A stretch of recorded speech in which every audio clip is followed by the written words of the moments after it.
Assalamualaikum warahmatullahi wabarakatuh. Ketemu lagi bersama saya, Host L, di Alam Rahasia Dunia. Kawan-kawan, ini edisi spesial ya, edisi terbaru. Host L akan membuka namanya cerita misteri. Jadi di edisi ini, Host L akan mengajak para teman-teman yang mau menceritakan kisah-kisah misterinya. Nah, mumpung di sini Host L buka tentang kisah misteri, Host L juga ada kisah misteri nih di balik lepan-lepan yang Host L pernah lakukan. Mau tahu ceritanya? Sebelum itu jangan lupa dukung, like, share, subscribe di channel ARD-nya, kawan-kawan. Langsung saja, tidak perlu berlama-lama, tidak perlu nunggu sampai membosankan. Kita masuk ke cerita misteri.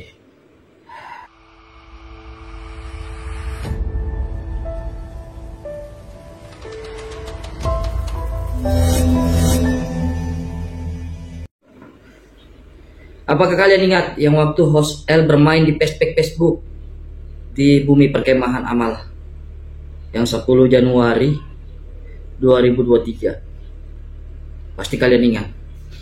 Nah, di situ ada kejadian menarik loh, kawan-kawan. Kenapa disebut kejadian menarik? Ya. Waktu aku, Host L sendiri ya, waktu aku pergi ke sana sebelum labnya, siangnya kan aku ngecek lokasi. Ada ketemu anak muda mencari kayu. Sungguh luar biasa loh. Sungguh luar biasa. Kenapa aku bilang sungguh luar biasa? Dia menceritakan lokasi di situ. Nah, cuma dia tidak menyebutkan namanya dengan aku. Kita panggil saja namanya Acok ya. Dia menceritakan bapaknya di bagian situ pernah digoibkan. Itu bapaknya si Acok, kawan-kawan. Sebelum menghilang dari hutan, sebelum dia mencari kayunya, dia tuh sempat memberitahukan si Acok bahwa dia melihat ada sebuah kampung di hutan yang tempat dorang mencari kayu. Pada saat itu umur si Acok 17 tahun teman-teman.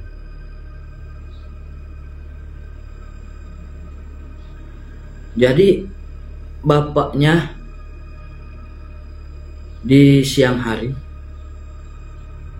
pada pukul 13:20 itu izin mencari kayu bakar dengan anak istrinya. Si Acok masih mengingat bapaknya tuh pakai baju kemeja. Baju kemeja itu kayak baju batik ya, dia bilang. Habis itu celana pendek bersepatu boot warna gelap. Nggak tahu warna gelap apa ya. Izin seperti biasa untuk beraktivitas mencari kayu bakar di bagian amal.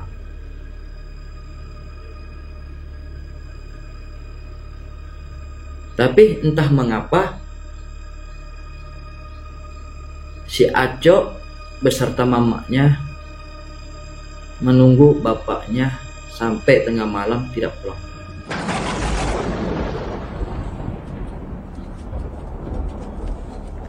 Jadi keluarga sudah risau. Risau sudah. Dulu kan belum ada namanya zaman telepon. Belum ada. Risau sana sini, sana sini, sana sini. Didatangi keluarga satu untuk diminta tolong. Didatangi lagi keluarga satu untuk diminta tolong. Datangi. Jadi adalah pamannya si Acok. Kita sebut saja namanya Pak Gali. Ya. Karena juga orangnya tidak mau ditahu namanya. Ya. Sacok juga ya, itu bukan nama asli orang tuh, tapi nama panggilan karena aku tidak tahu nama Sacok. Pak Gali. Dan pada akhirnya Pak Gali ngomong kepada si Aco, mamanya, bahwa tunggulah sampai 2 hari. Kalau tidak pulang-pulang, maka nanti kita yang mencari ke sana. Akhirnya ditunggu sampai 2 hari. Dan bapaknya si Aco tak kunjung pulang. Jadi risau lagi. Mulailah sudah keluarga dan warga mencari bapaknya si Aco ke hutan amal situ. Hutan amal di bagian bumi perkemahan. Itu tidak ada yang tidak tahu orang Tarakan. Orang Kalimantan tinggal bagian di Tarakan, itu pasti tidak ada yang tahu. Jadi cari, tidak dapat, akhirnya lapor ke polisi. Polisi pun ikut mencari. Kalau dulu di zamannya Doro Sacok umuran 17 tahun itu tidak canggih, apalagi medan dulu tuh masih kurang memadai. Jadi polisi ikut juga jalan kaki lah mencari di bagian bukit perkemahan. Karena di situ memang kawan-kawan kayu bakar yang paling bagus di situ bertempat. Dicari.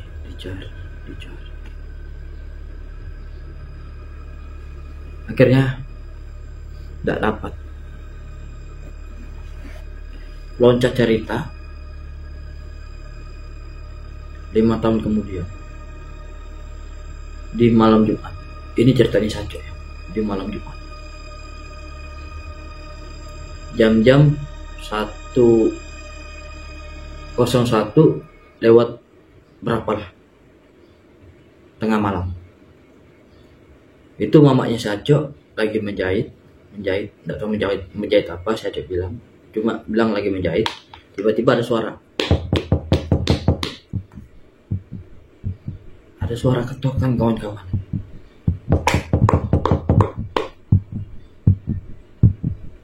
Ini mamanya Sacok ini kayak ketakutan. Ada lagi.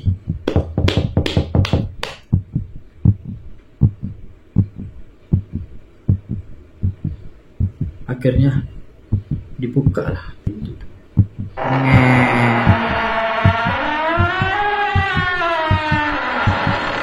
Buka begini. Bapaknya Sacok kawan-kawan datang. Sudah 5 tahun meninggalkan mereka, hilang di hutan. Tiba-tiba muncul di depan mamanya Sacok dengan baju yang sama, celana yang sama, sepatu yang sama, muka pun ikut sama. Akhirnya mamanya Sacok ngetek, siup.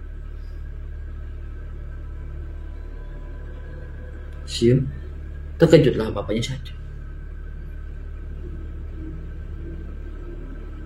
Yang terkejutlah bapaknya Sacok.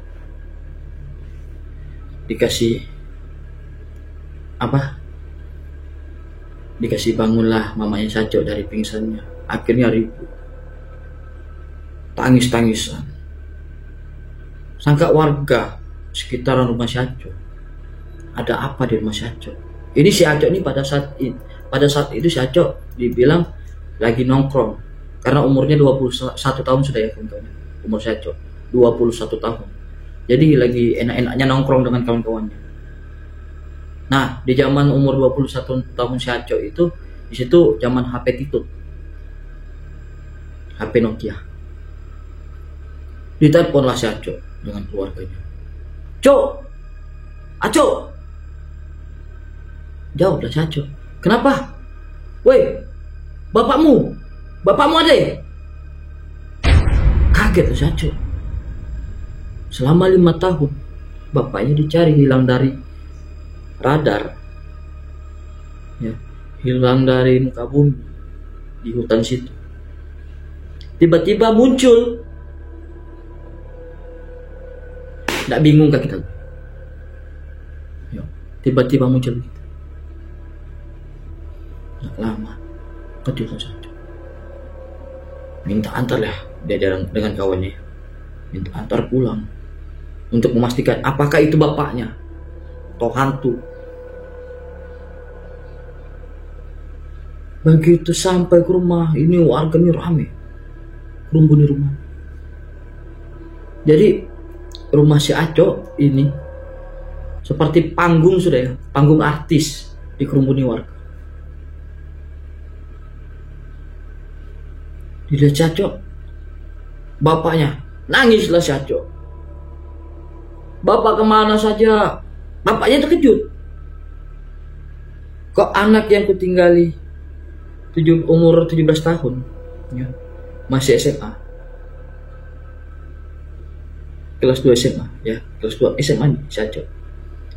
Tiba-tiba sudah bekerja.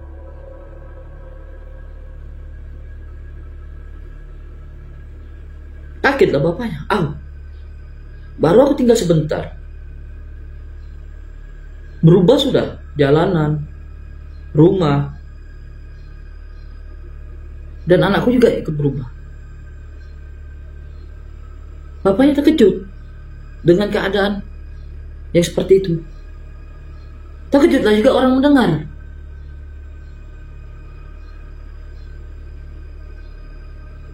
Jadi penasaran orang. Dan pada akhirnya di rumah si Acok rame lah orang, ingin mendengar kisah bapaknya yang tiba-tiba hilang di dalam hutan di Amal situ. Kalimantan bro, biasa itu. Jadi ntar dulu ya merokok ya, baru kita lanjutkan kisahnya.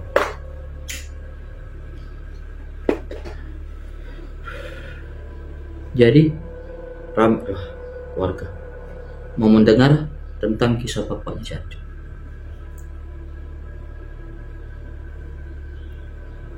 Kita anggap saja kasih nama bapaknya Saco nih, ini ya, Pak Edi.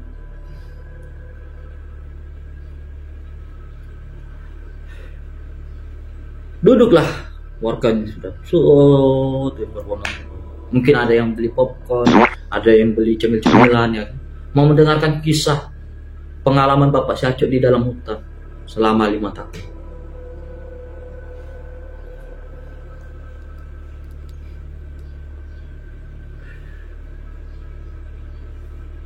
Begitu duduk minum kopi, oh ya, minum kopi juga.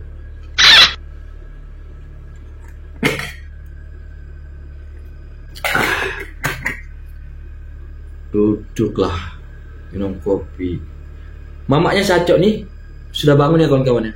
Jadi belum pingsan lagi. Ini sudah bangun. Karena kita nih ceritanya acak-acakan juga. Duduk minum kopi, makan cemilan, dibawakan warga, warga membawakan warga, dan warga dibawakan warga. Ya.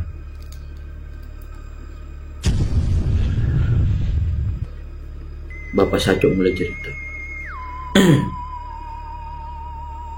Pada saat jam 1 siang,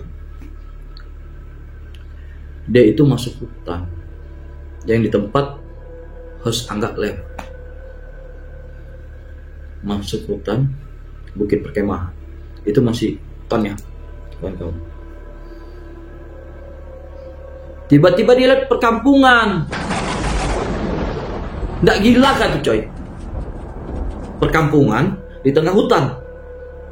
Hah? Masuk logis nggak? Enggak. Tiba-tiba dia lihat perkampungan.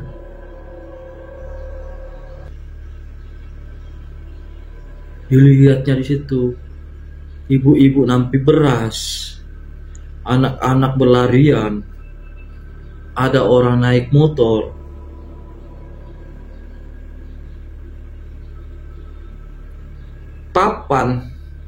Papan rumahnya di perkampungan itu warnanya semua hitam mengkilat.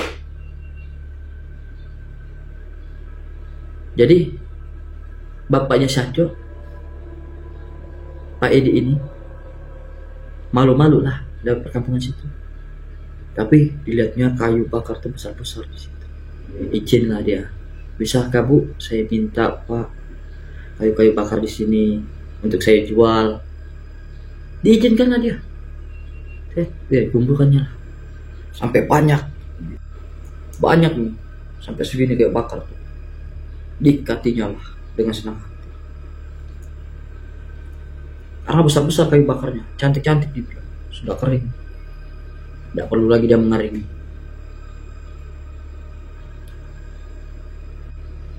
Selama dia mencari kayu bakar di situ, itu makan waktu dari jam 1, 2, 3, 4, 5 jam. 5 jam dia disuruh mampir lah, minum teh,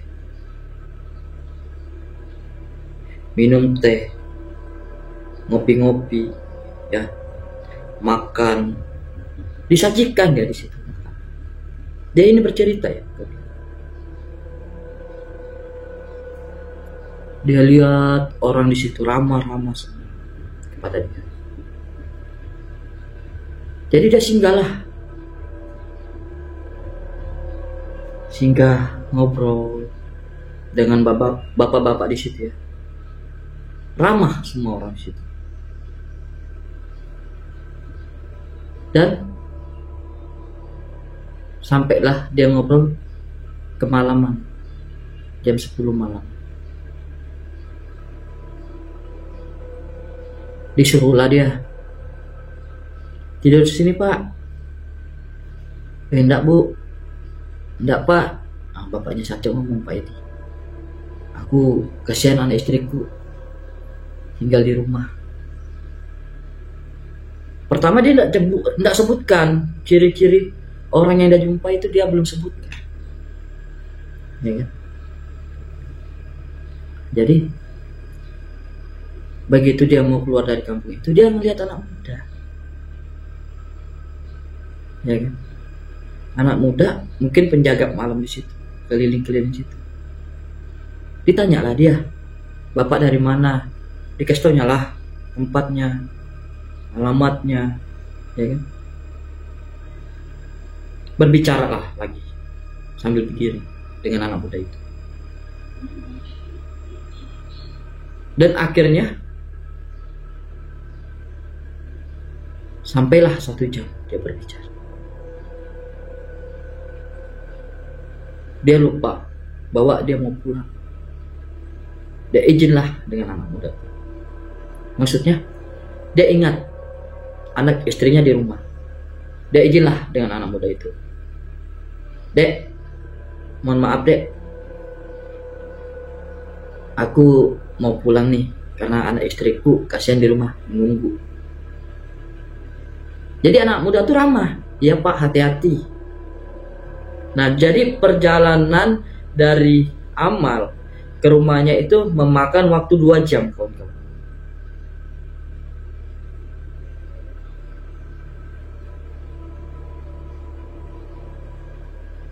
Memakan waktu 2 jam.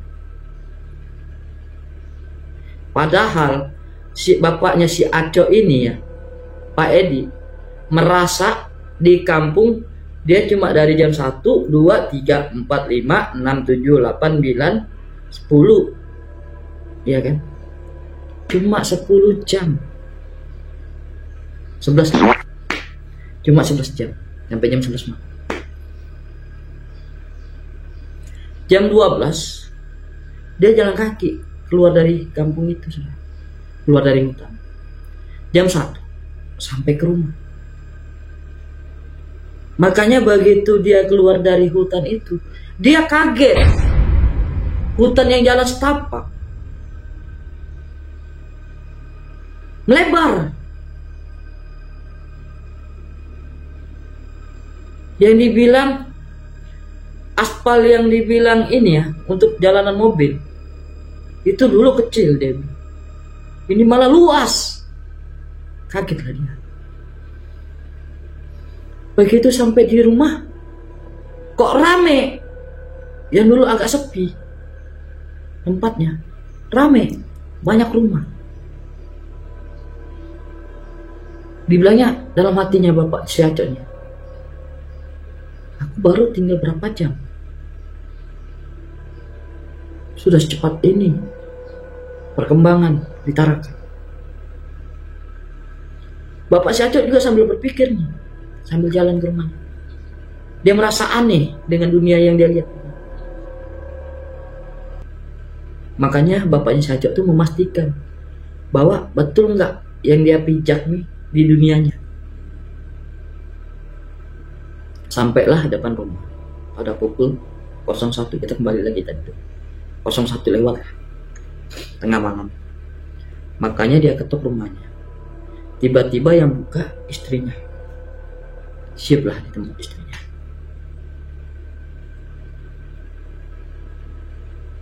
Disautlah dengan si Acok. Bapak tahu. Ini separuh bapaknya cerita ya. Disaut dengan anaknya sendiri. Bapak tahukah? Bapak semenjak bapak masuk hutan, bapak 5 tahun tidak pernah pulang. Sampai kami mencari, minta bantu polisi, minta bantu warga, tidak ada yang dapat. Kejutlah bapaknya.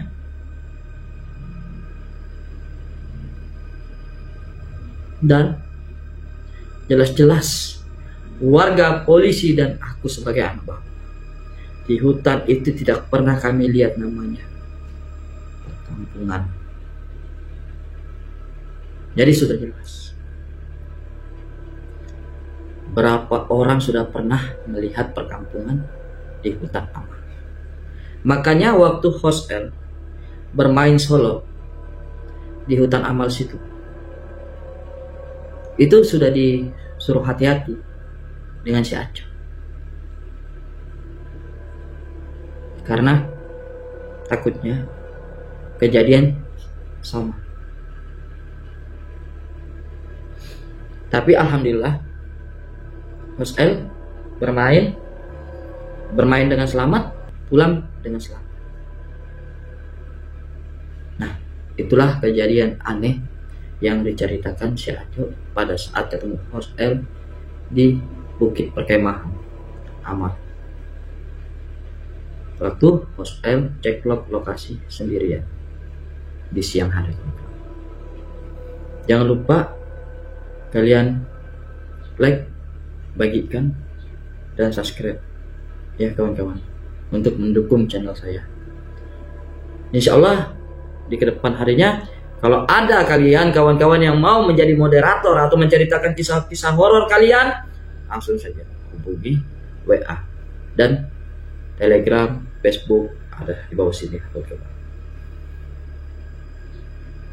Mungkin kalau ada dikalah kata yang salah atau cerita yang menyimpang, saya mohon maaf, karena saya juga mendengar dari kisahnya si Acok tentang alam gaib atau perdesaan di dalam hutan Gunung Amal Bukit Perkemahan. Saya Host L pamit undur diri. Jangan lupa dukung terus ya, dengan satu kata dan satu kalimat, cerita misteri.